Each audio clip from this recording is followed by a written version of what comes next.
आपण पाहत आहात आवाज 24 न्यूज, बुलंद आवाज जनतेचा। मिरजेत ईद निमित्त आयोजित कार्यक्रमास राष्ट्रवादीचे नेते महादेवदादा दबडे यांच्याकडून मिरवणुकांचे स्वागत करून मुस्लिम बांधवांना दिल्या शुभेच्छा। मिरज शहरात ईद ए मिलाद निमित्त भेटी देऊन निघालेल्या मिरवणुकीचे अजित पवार गट, राष्ट्रवादी काँग्रेस मिरज विधानसभा क्षेत्र प्रमुख महादेवदादा दबडे यांनी स्वागत केले। यावेळी त्यांच्या ठिकठिकाणी मुस्लिम बांधवांच्या विविध मंडळांनी महादेव दबडे यांचा सत्कार करण्यात आला। मिरजमध्ये ईद ए मिलाद मोठ्या उत्साहात साजरी करण्यात आली।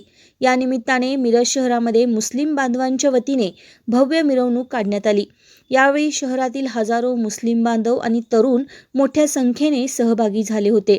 बैलगाडी, उंट, घोडे यासह शहरातील प्रमुख मार्गावरून ही मिरवणूक काढण्यात आली। शांततेत आणि मोठ्या उत्साहात ईद ए मिलाद सण साजरा करण्यात आला। गणेश उत्सवाच्या पार्श्वभूमीवर मुस्लिम बांधवांनी अनंत चतुर्थीनंतर ईद ए मिलाद साजरा करण्याचा निर्णय घेतला होता। या मिरवणुकीमध्ये जे नागरिक आणि मुस्लिम बांधव सहभागी झाले होते त्यांचे राष्ट्रवादीचे मिरज विधानसभा अध्यक्ष महादेव दबडे यांनी स्वागत केले।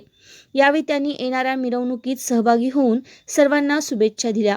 यावेळी त्यांचा दर्गा खादिम जमाततर्फे सत्कार करण्यात आला।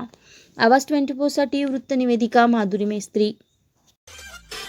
अशा स्पष्ट बेधडक बातम्यांसाठी आमच्या आवाज 24 न्यूज चॅनलला लाईक, शेअर आणि सबस्क्राईब करा।